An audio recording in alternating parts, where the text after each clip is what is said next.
sinopsis film Bumi Manusia. Nah, jadi Bumi Manusia ini berkisah tentang Mingke, seorang pemuda pribumi cerdas yang hidup di bawah bayang-bayang penjajahan Belanda. Sebagai satu-satunya pribumi di sekolah Belanda, Mingke kerap mengalami diskriminasi, namun ia tetap teguh pada pendiriannya. Pertemuannya dengan Annelies, gadis Indonesia Belanda ini yang mencintai dan Nyai Ontosoro, ibu anak Aceh yang berkarakter kuat yang membawa perubahan besar dalam hidupnya. Nyai ini meskipun memiliki status sosial yang rendah sebagai Nyai, mengajarkan Mingke ini tentang harga diri, keberanian, dan kekuatan melawan ketidakadilan kolonial ini.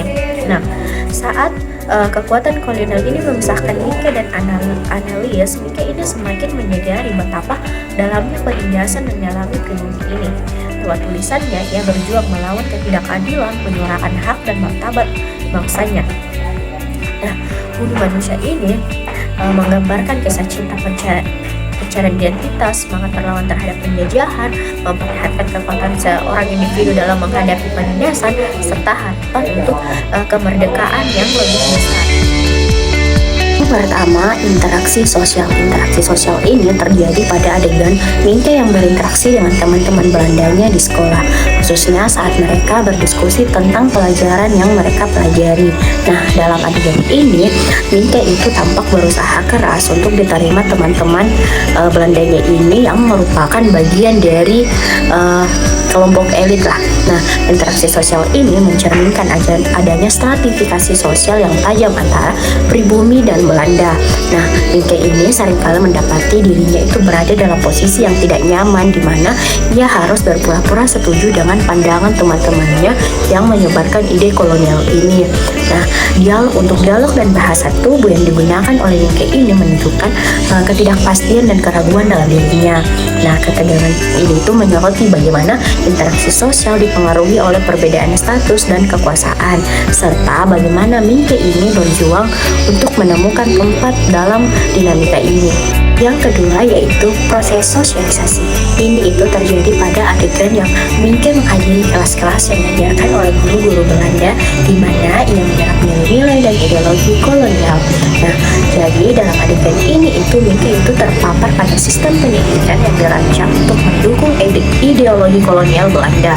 Nah, meskipun Mingke ini menunjukkan kecerdasan dan rasa ingin tahunya, proses sosialisasi ini seringkali membuatnya merasa terasing dari identitas pribuminya.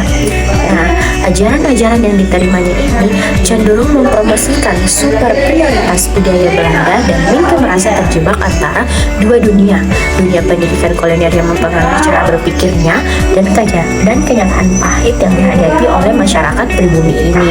Nah, proses ini menggambarkan bagaimana individu itu dapat dipengaruhi oleh norma dan nilai dari lingkungan sosial mereka yang terkadang bertentangan dengan pengalaman dan identitas asli mereka. Yang ketiga ada perubahan sikap. Nah, di awal film Mingke ini digambarkan sebagai sosok yang nyaman dengan status sosialnya sebagai pribadi. Nah, ia tidak terlalu peduli dengan masalah-masalah yang dihadapi oleh kaum pribumi ini. Namun, setelah berinteraksi dengan Nyai, sikapnya mulai berubah. Mingke mulai menyadari bahwa terdapat ketidakadilan dan perlakuan diskriminatif yang dialami oleh orang-orang sekelilingnya. Nah, perubahan sikap ini itu bisa dilihat ketika Mingke mulai merasakan empati terhadap perjuangannya ini. Nah, ia itu tidak lagi melihat masalah yang sebagai sesuatu yang jauh dari hidupnya, tetapi mulai merasakan bahwa perjuangan Nyai ini adalah juga perjuangan bagi dirinya. Nah, proses ini itu mencerminkan transformasi dari ketidakpedulian menjadi kesadaran aktif. Nah, kesadaran ini tuh menunjukkan bahwa Mingke ini mulai memikirkan konsekuensi dari proses sosialisasinya, bagaimana ia bisa berkontribusi pada perubahan itu. Dan bagian ini tuh juga dikatakan sebagai perubahan sikap karena ia mulai mengalami perkembangan emosional dan yang kognitif yang signifikan. Mingke tidak hanya melihat dari dunia cara yang berbeda, tetapi ia juga berani mengubah pandangannya yang beranjak dari ketidakpastian menuju tindakan nyata atau membela yang tertindas ini. Yang keempat ada kepatuhan. Nah, di sisi lain, kepatuhan Mingke ini terhadap norma-norma sosial yang awalnya ini sangat kuat sebagai seorang pria ia mengikuti aturan-aturan yang ada dalam masyarakat kolonial tanpa mempertanyakannya. Ia merasa terikat dengan tradisi dan ekspektasi yang ditetapkan oleh masyarakat sekitarnya ini. Misalnya, Mingke yang awalnya ini tidak berani menentang pandangan orang tuanya atau masyarakat mengenai hubungan antara pribumi dan orang Eropa ini. Namun, ketika Mingke mulai mengambil sikap berani untuk mendukung Nyai, dia ini mulai menentang norma-norma tersebut. Ia menyadari bahwa kepatuhan ini telah menghalanginya untuk melihat realitas yang lebih luas. Mingke ini menghadapi penolakan dari masyarakat ketika ia bersuara melawan ketidakadilan yang menunjukkan bahwa keputusannya untuk tidak patuh pada norma-norma yang menindas ini merupakan langkah yang berani. Nah, jadi bagian ini tuh juga dikatakan sebagai aspek kepatuhan karena mencerminkan ini bagaimana Mingke ini berjuang antara dua pilihan, yaitu tetap mengikuti norma yang menguntungkan posisinya atau melawan demi keadilan. Nah, ketika ia memilih untuk tidak lagi mematuhi norma yang menindas, ia menunjukkan pertumbuhan karakter yang kuat, berani mempertaruhkan status sosialnya demi prinsip. Selanjutnya yaitu konformitas. Adegan yang ada di dalam konformitas ini ketika Mingke ini berusaha menyembunyikan pandangannya yang kritis ketika berbicara dengan teman-teman Belandanya ini. Nah, jadi dalam adegan ini Mingke itu merasa tertekan untuk mengikuti arus dan tidak mengungkapkan pendapatnya yang berbeda. Misalnya, saat diskusi tentang kebijakan kolonial, Mingke ini cenderung diam saja dan tidak berani menyuarakan keberatannya, sehingga hal ini itu menunjukkan konformitas di mana individu ini menyelesaikan perilakunya untuk diterima di dalam kelompok. Mingke ini berada dalam dilema moral. Di satu sisi ia ingin menjadi bagian dari kelompok, tapi di sisi lain ia ingin bertentangan dengan prinsip-prinsipnya sendiri. Jadi ini tuh menggambarkan bagaimana tekanan sosial dan membentuk perilaku individu dan menekan suara-suara yang tidak sejalan dengan norma yang ada. Selanjutnya yaitu pengaruh minoritas. Jadi pengaruh minoritas ini terjadi pada adegan saat diskusi antara Mingke dan Nyai ini mengenai hak-hak pribumi dan pentingnya perjuangan. Nah, di dalam diskusi ini tuh Mingke dan Nyai ini saling berbagi pandangan tentang perlunya perjuangan untuk hak-hak dan keadilan bagi orang-orang pribumi ini. Jadi Nyai Ontosoroh ini sebagai sosok yang kuat dan berani berperan dalam mempengaruhi Mingke untuk melihat realitas dari perspektif yang lebih kritis. Nah, diskusi ini tuh menunjukkan bagaimana suara-suara minoritas dapat saling mempengaruhi dan menginspirasi individu untuk bertindak. Nah, Mingke yang sebelumnya itu terombang-ambing antara dua dunia menemukan dorongan baru untuk berjuang demi keadilan, menyoroti pentingnya pengaruh positif dalam komunitas yang terpinggirkan ini. Selanjutnya yaitu dinamika kelompok. Nah, dinamika kelompok ini terjadi pada adegan yang Mingke berkumpul dengan teman-teman pribumi untuk merencanakan aksi kolektif. Nah, dalam adegan ini tuh Mingke dan teman-temannya ini mendiskusikan strategi untuk melawan ketidakadilan yang mereka alami. Nah, solidaritas di antara mereka itu sangat terlihat saat mereka berbagi cerita dan pengalaman, sehingga ini tuh menunjukkan dinamika kelompok yang kuat di mana anggota kelompok ini saling mendukung dan memotivasi satu sama lain. Mingke yang awalnya merasa terasing, kemudian dia menemukan kekuatan dalam persatuan dan pertemanan, menyoroti betapa pentingnya dukungan sosial dalam perjuangan melawan penindasan ini.